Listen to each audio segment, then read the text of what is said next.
Kamala Harris, the Vice President of the United States of America, she is in the isthmus of the American continent. And apparently, they sent her down there to negotiate some kind of immigration thing, or who knows what they sent her over there. Because what did she know about immigration? What is it that she knows about diplomacy? I mean, she's just a girl from India, brown, black, from Haiti, California, and she was a lawyer from California. What a lawyer know about history? What a lawyer know about strategy? What a lawyer? No, a lawyer just follow. That's all they do. They follow law, you know. So they sent her down there to do what? To follow. To follow. That is what she's there for. So we know what the problem is. The problem is the United States of America have influenced all these continents to their advantage since a little before, since the 18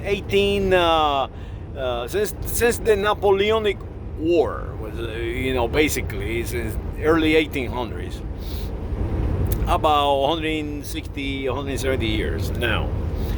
And every move the United States ever have made is to keep the continent down and out and ignorant and backwards.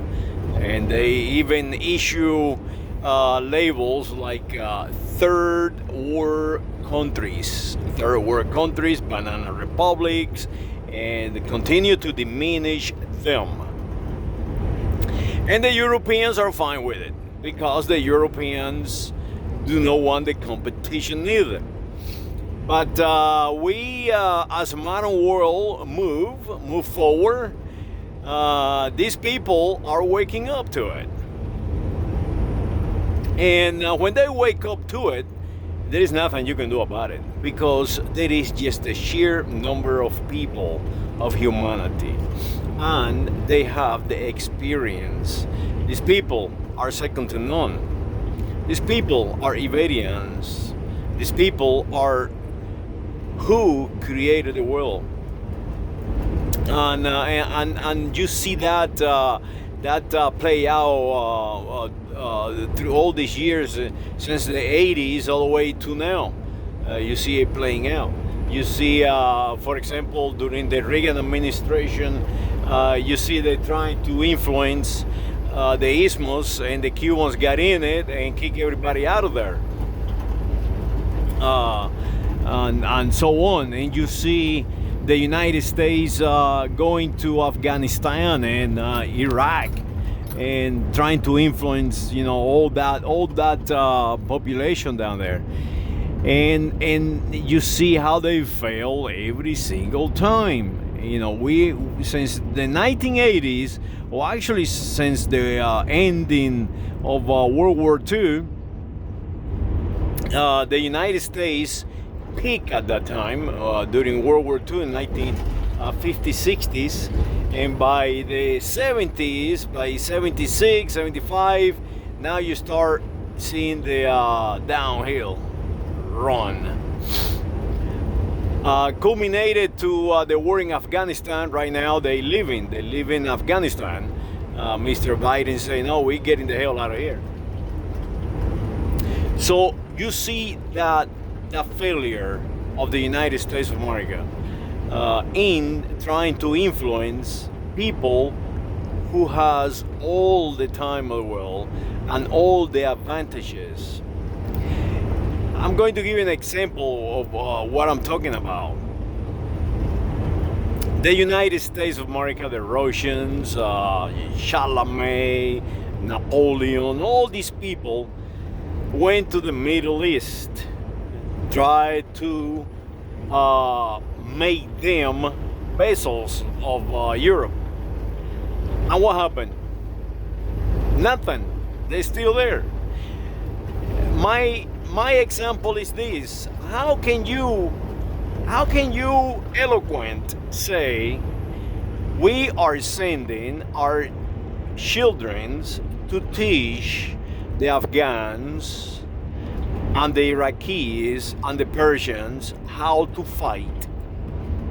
I mean, how on your right mind you are going to say that you are sending you soldiers, our children's, our soldiers, to teach these people how to fight, without realizing that these people created fighting, these people created warfare, these people created civilization. You ought to be learning from them, not trying to teach them nothing. You cannot win. No with modern weapons, no with any weapon. You cannot win because they created it. They know how to fight. So now Kamala, she's in the Isthmus, trying to influence these people. They invented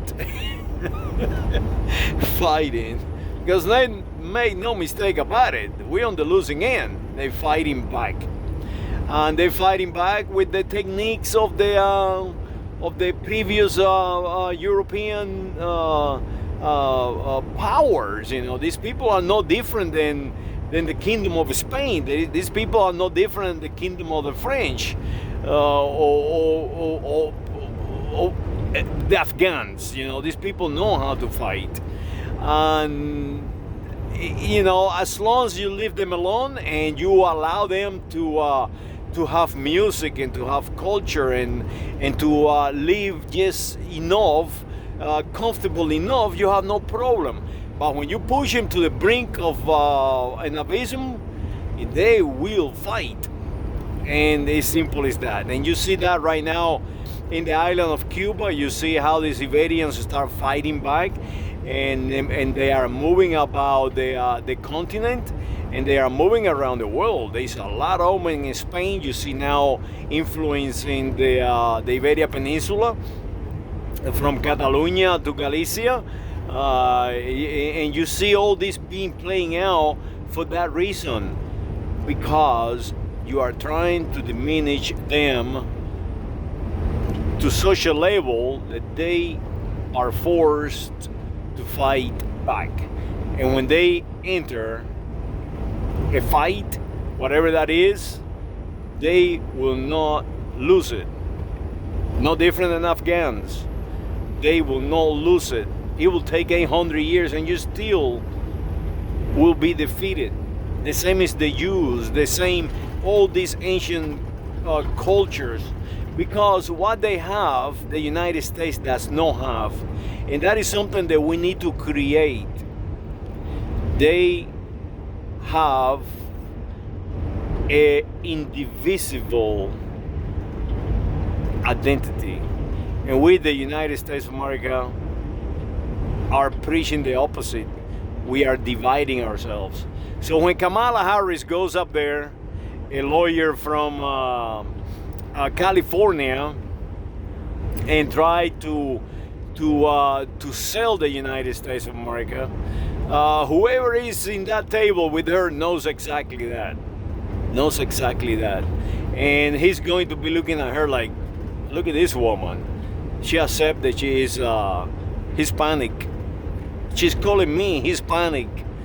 And I'm sitting out here looking at her thinking, what the hell this woman got on her head?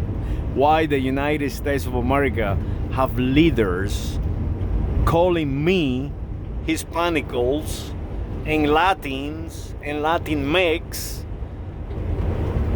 and she accepting that she's one of us, but the reality, she is completely erroneous.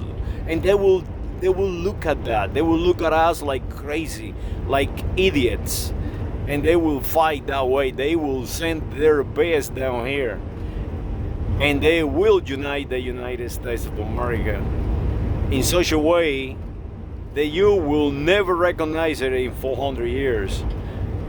Guarantee. So that is where the fight is. It has nothing to do with immigration.